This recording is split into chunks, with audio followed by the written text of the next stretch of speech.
so it's Larry. But I like the Larry. That's nice. Right. He's on got glasses too. Okay, so get your handkerchief.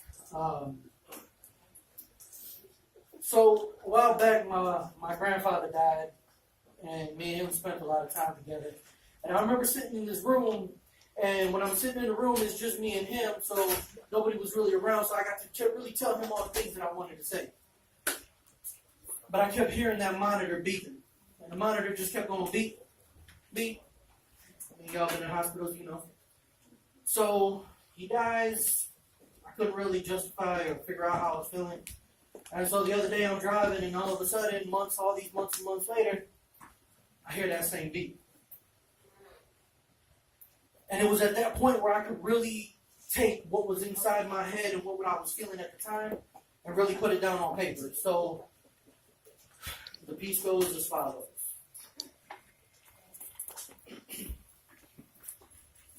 I'm sitting here. I'm sitting here with you. And I'm listening to this monitor beeping. And it's checking on your vital signs to make sure that your heart is still beating. And as I sit there and I look at my granddad in that bed, the only thought running through my head was, my man is too strong. I know that he can beat it. But have you ever felt so full of hope and in the same breath completely defeated? Like you charged head first into a war zone when realistically you should have retreated. Yes.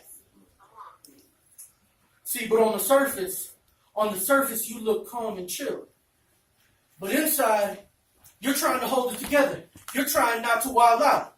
Because you're watching somebody you love fight for their life and you can't help out. Yes. See, and that's my problem, right?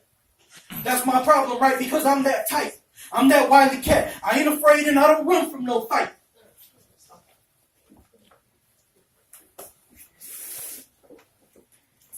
For the family, I'll go to war with the best.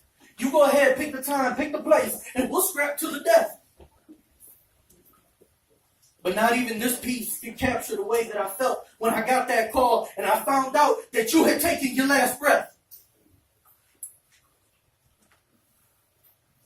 I remember I was in my truck and I had to pull my whip to the side. And I swear, like a little kid who had just fallen off the slide, I sat there and I sobbed and I cried.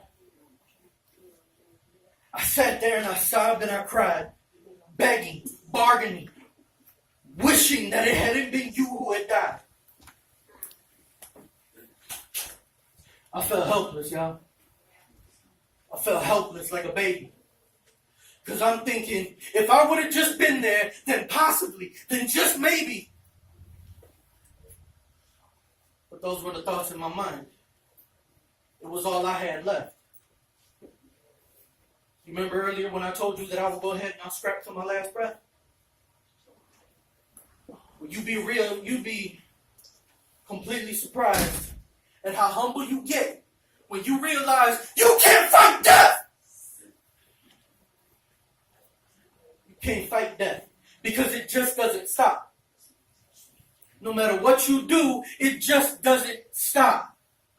Whether it's heredity, accidentally, old age, just another gunshot, it just doesn't stop. And so I'm sitting here and I'm asking how. I'm asking how. How am I supposed to be strong when I look around and everybody is crumbling? When I want to stand tall and be strong, but it's like all I'm doing is stumbling.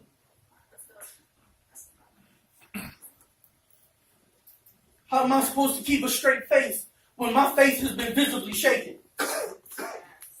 I'm over here trying to mortar up these wounds on my soul to keep my heart from breaking. And at the same time, I'm thinking, maybe they got the room number wrong. Maybe the nurse was mistaken. But that wasn't the case.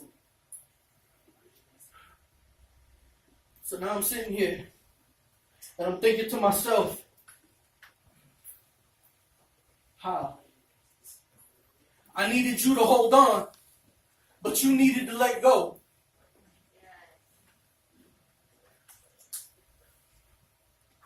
It's all right, brother. I wanted just a little bit more time. But instead, all I got was that code blue and a flat line. So now I sit here trying to reconcile these thoughts inside my mind. And every time I try to reconcile these thoughts of mine, it just becomes another argument between my heart and my mind. My name is Larry, and that's my piece. Yes.